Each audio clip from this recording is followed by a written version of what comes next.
बिस्मिल्लाहिर्रहमानिर्रहीम अस्सलाम वालेकुम। अलहरम फॉरेक्स एकेडमी के प्लेटफॉर्म से अबरार हुसैन आपकी खिदमत में एक नई वीडियो के साथ हाजिर है। रब करीम से दुआ है कि हम सबकी ज़िंदगी में और माल में बरकत अता फरमाए।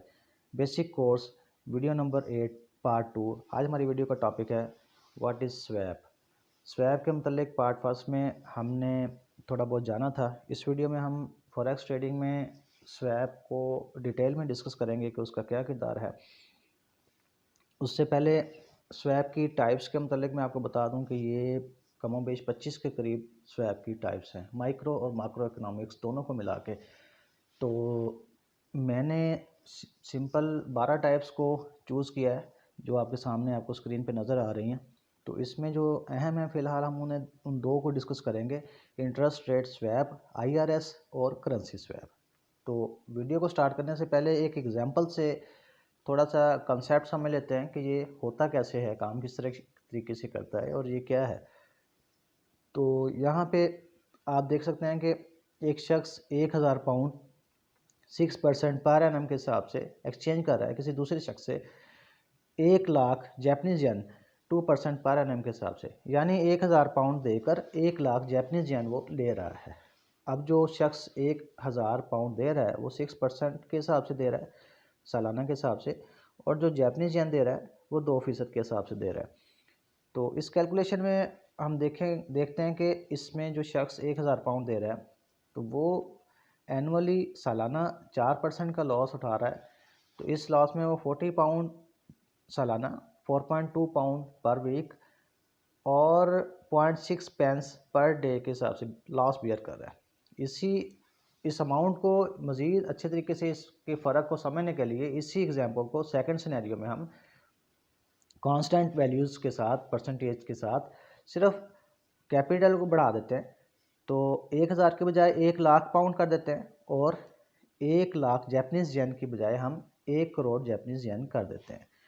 तो आपको पता है कि पाउंड जापानीज येन से एक बड़ी रकम है, तो उसकी वैल्यूएशन के मुताबिक ये इस मिसाल को रखा गया है। तो यहाँ पे आप डिफरेंस देख सकते हैं कि पाउंड देने वाला शख्स एनुअली 4000 पर एनम के हिसाब से लॉस बियर कर रहा है, 77 पाउंड आलमोस्ट पर वीक और 11 पाउंड आलमोस्ट पर डे के हिसाब से वो बियर कर रहा है। अब ये जो शख्स लॉस बियर कर रहा है, इस लॉस को सेटल करने के लिए, एडजस्ट करने के लिए स्वैप डिसाइड किया जाता है।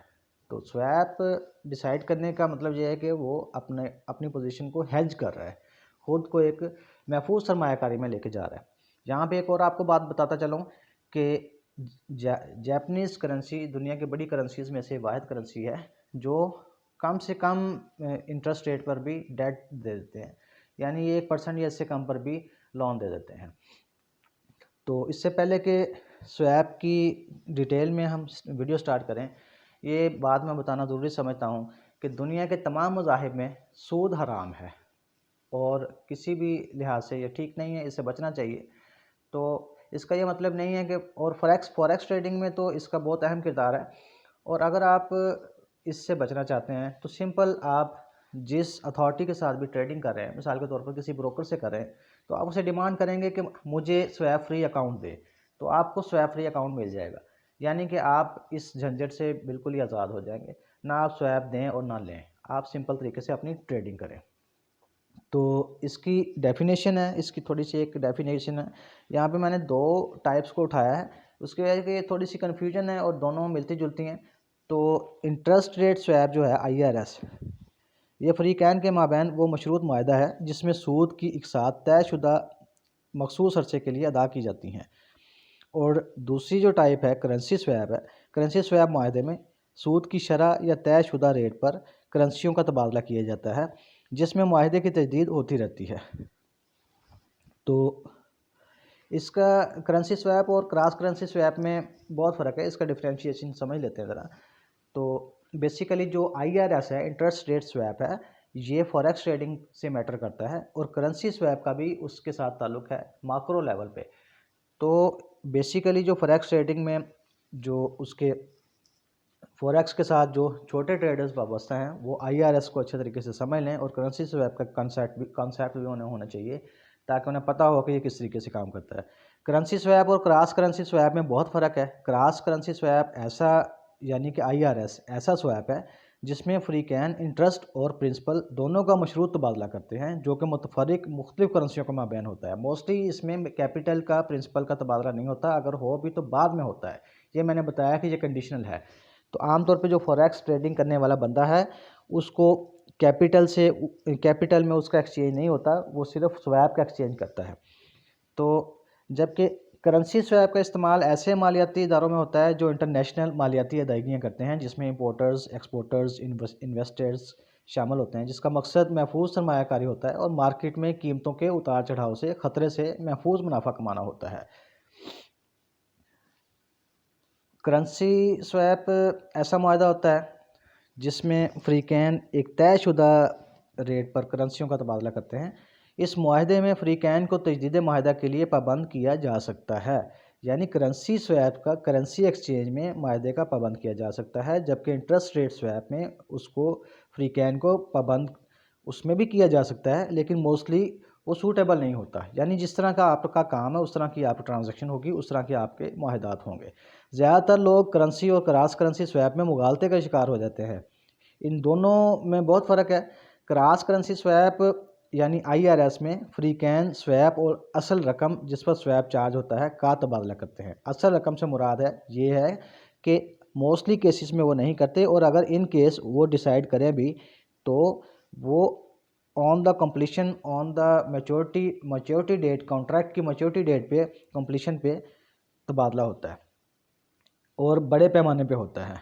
इसमें स्वैप और करेंसियाँ मुतफरिक होती हैं, यानी स्वैप से मुराद ये मुतफरिक से मुराद ये है कि स्वैप भी फ्लोटिंग और फिक्स हो सकता है, यानी एक तरफ से फिक्स और एक तरफ से फ्लोटिंग, और करेंसी भी मुतफरिक हो सकती है, यानी एक शख्स डॉलर दे रहा है और उसके बदले वो पाउंड ले रहा है। जबकि करेंसी स्वैप में बैक वक्त फ्रीकैन करेंसियों का लेन देन करते हैं, यानी एक पार्टी एक ही वक्त में कोई करेंसी दे भी रही होती है और ले भी रही होती है। ठीक है, इसमें भी वो चीज़ शामिल है। ये बहुत मिलते जुलते हैं, इसलिए लोग इसमें कंफ्यूज होते हैं। इस लेन देन में पार्टियां या फ्रीकैन मुख्तलिफ होते हैं। अदायगियों का तवातर बतौर ज़मानत के होता है, जिसमें स्वैप का रेट मार्केट के रेट के मुताबिक होता है। अदायगियों का तवातर बतौर ज़मानत से मुराद ये है कि जब आपका एक कॉन्ट्रैक्ट कंप्लीट हो जाता है तो on the basis of that contract ये चीज़ डिसाइड होती है कि जब ये कॉन्ट्रैक्ट कंप्लीट हो जाएगा तो ये रिन्यू हो जाएगा। तो जब ये अदायगियों का तवातर जारी रहता है, किस्तें अक़सात की अदायगी मुकम्मल तौर पे हो जाती है, तो वो ज़मानत के तौर पर उसके बाद न्यू कॉन्ट्रैक्ट रिन्यू हो जाता है। होप कि आपको समझ आई होगी। इंटरेस्ट रेट स्वैप में किसी एक करेंसी में फ़िक्स और फ्लोटिंग दोनों स्वैप हो सकते हैं। इंटरेस्ट रेट IRS के इंपॉर्टेंट पॉइंट्स को समझ लें कि उसमें कोई इतनी मुश्किल चीज़ नहीं है। इसमें बस आपको जो चीज़ कंफ्यूज करेगी मेरे ख्याल में वो यही है कि प्रिंसिपल का भी तबादला होता है, असल रकम का भी तबादला होता है। तो आप इसको छोड़ दें, क्योंकि ये बड़े पैमाने पे होता है। जो छोटे ट्रेडर्स हैं उनका इस बात के साथ ताल्लुक़ नहीं होता, लेकिन ये डिपेंड करता है, क्योंकि आप कभी कुछ लोग ब्रोकर्स के साथ करते हैं, फाइनेंशियल इंस्टीट्यूशन के साथ करते हैं, बैंक्स के साथ करते हैं, तो ये डिपेंड करता है।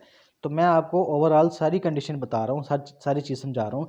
जब आप ब्रोकर वाली वीडियो मैं आपको दूंगा, उसमें आपको ये चीज़ कॉन्सेप्ट ज़्यादा अच्छे तरीके से वाज़ह हो जाएगा। तो इसमें दोनों किस्म के फ़िक्स और फ्लोटिंग दोनों स्वैप हो सकते हैं। IRS में मैंने आपको बताया कि यानी एक साइड से फ़िक्स लिया जा रहा है और दूसरी साइड से फ्लोटिंग लिया जा रहा है, तो यह दोनों साइडों से एक सा ही स्वैप हो सकता है, दोनों साइडों से फिक्स और दोनों साइडों से फ्लोटिंग। तो स्वैप माहिदे के आगाज़ में असल रकम प्रिंसिपल का तबादला नहीं होता। ये मैंने आपको पहले भी बताया कि ये प्रिंसिपल का तबादला इसमें शुरू में नहीं होता, सिर्फ स्वैप का तबादला होता है।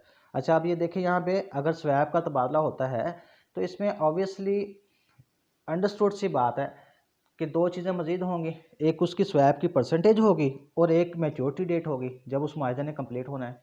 तो ये इतना सा सिंपल सा माहिदा है। और जब ये चीज़ क्लियर हो गई तो इसमें ये भी पता लग गया कि जब शुरू में कैपिटल, प्रिंसिपल, लोन, डिपॉजिट उसका तबादला नहीं हुआ तो फिर क्रेडिट रिस्क इसमें कम होता है या ना होने के बराबर होता है, क्योंकि असल रकम का तबादला तो हुआ नहीं। तो और दूसरी बात यह है कि कैपिटल जो है, असल रकम जो है, डिपॉजिट, लोन है या जो भी चीज़ है, असल जो रकम है वो स्वैप की परसेंटेज से मुतासर नहीं होती। ठीक है, इस नुक्ते को भी ज़हन में रखिएगा।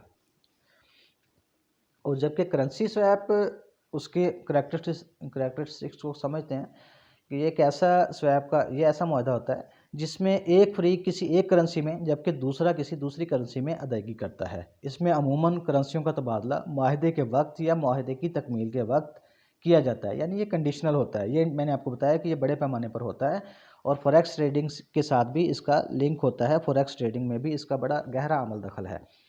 अमूमन इसको आगे समझ लेते हैं मज़ीद। हाँ जी, करेंसी स्वैप, इसमें अमूमन गैर मुल्की रकूम पर स्वैप की अदायगी मुकम्मल तौर पर की जाती है।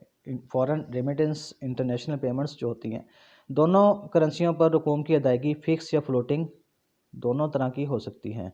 फ़िक्स या फ़्लोटिंग से मुराद फ़िक्स या फ़्लोटिंग स्वैप जो तयशुदा मुआहदे के मुताबिक होती हैं, और एक फ़िक्स दूसरी फ़्लोटिंग भी हो सकती है। ये बात तो आप ज़हन में रखें कि फ़िक्स या फ़्लोटिंग दोनों कंडीशंस हो सकती हैं, दोनों पॉसिबल हैं।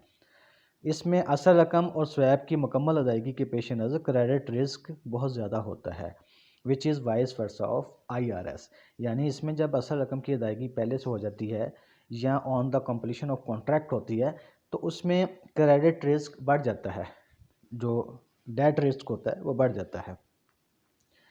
अच्छा, अब इसकी जो है टर्मिनोलॉजी इस्तिलाहात हैं इसकी करेंसी स्वैप की। इसमें काउंटर पार्टीज़ होती हैं, सिंपल है, इसमें कोई इतनी ज़्यादा कोई मुश्किल चीज़ नहीं है। काउंटर पार्टीज़ यानी फ़रीक़ैन जिनके माबैन स्वैप माहिदा तय होता है, और जो फ़रीक फ़िक्स स्वैप अदा करता है उसे ख़रीदार कहते हैं, और जो फ़रीक फ़िक्स स्वैप वसूल करता है उसे बेचने वाला कहते हैं। स्वैप डीलर देखें, जो भी थर्ड पार्टी है उसे स्वैप डीलर कहेंगे। फ़रीक़ैन के माबैन मुआहिदा करवाने वाला डीलर है जो मुआहिदात की तकमील में मदद फ़राहम करता है और किसी हद तक बतौर एक फ़रीक के भी काम करता है। बतौर एक फ़रीक के ये है कि ये बतौर ज़ामिन के किसी हद तक खड़ा होता है। तो मौसर या तकमीली तारीख़ से मुराद, मौसर तारीख़ वो है जिससे मुआहिदे का आगाज़ हुआ, और तकमीली तारीख़ वो है जिस पर मुआहिदे का इख्तिताम हुआ। और जिस तारीख़ से स्वैप यानी मौसर तारीख़ वो है जिससे स्वैप या सूद लगना या जमा होना शुरू होता है, इस तारीख़ को मौसर तारीख़ को स्पॉट डेट कहते हैं। स्पॉट डेट जो बिलअमूम मुआहिदे के दूसरे दिन से शुरू होता है।